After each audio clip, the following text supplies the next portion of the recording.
and welcome to our continuing series, Questions and Answers, from the works of Sri Aurobindo and the Mother. Part 18. Contact with the Divine. From the Mother. Generally, in the ordinary life, there are people who, because of their very constitution, the way in which they are built, are in some kind of harmony with nature, as if they breathed the same rhythm. And these people are usually always happy and content. They succeed in everything they do. They avoid a good deal of trouble and catastrophe.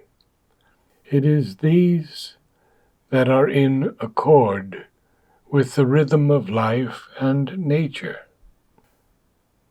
There's a note here.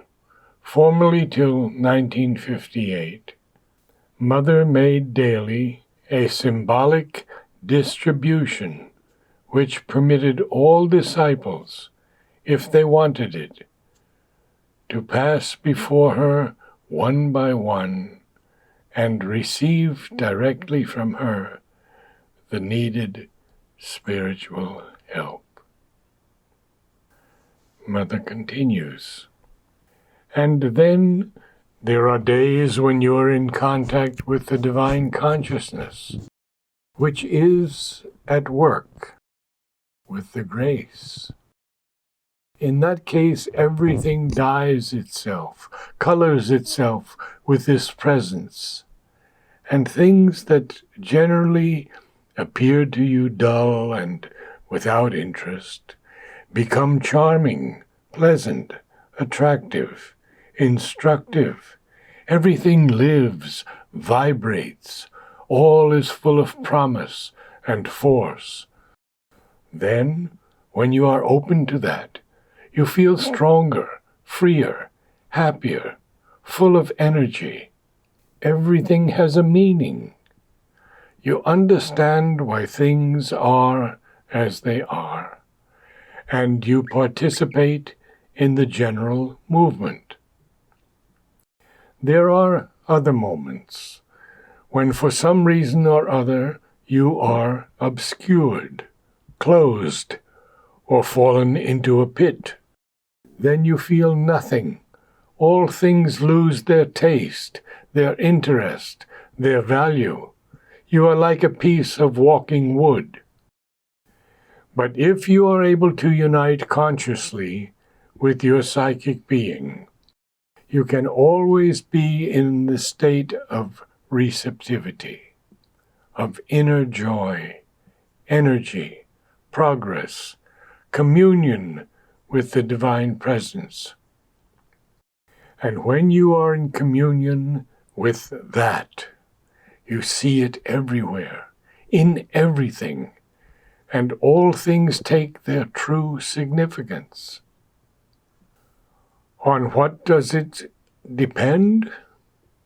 Upon an inner rhythm, perhaps upon a grace, in any case upon a receptivity towards something which surpasses you.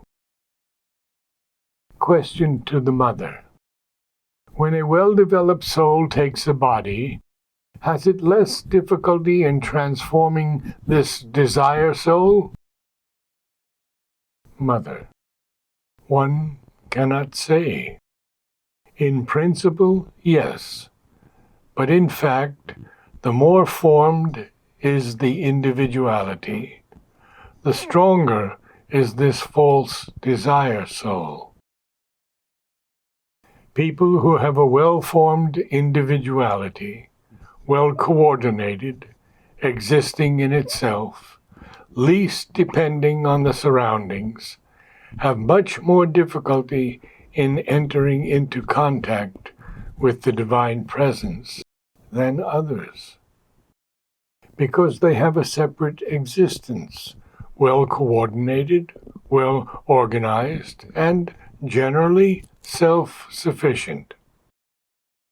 It is always much more difficult to convert, if one may say so, a personality that is very much self-existing and very much self-realized than, for example, someone who is full of goodwill but still open to all kinds of influences.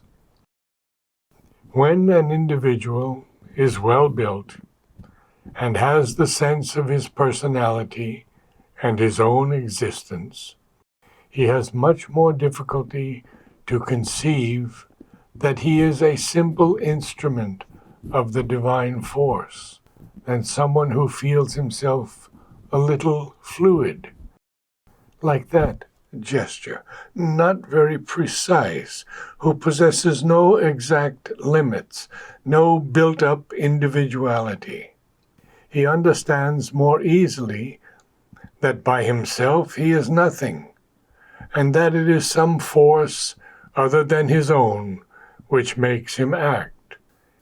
So you cannot say that a well-developed soul has less difficulties. It depends upon cases.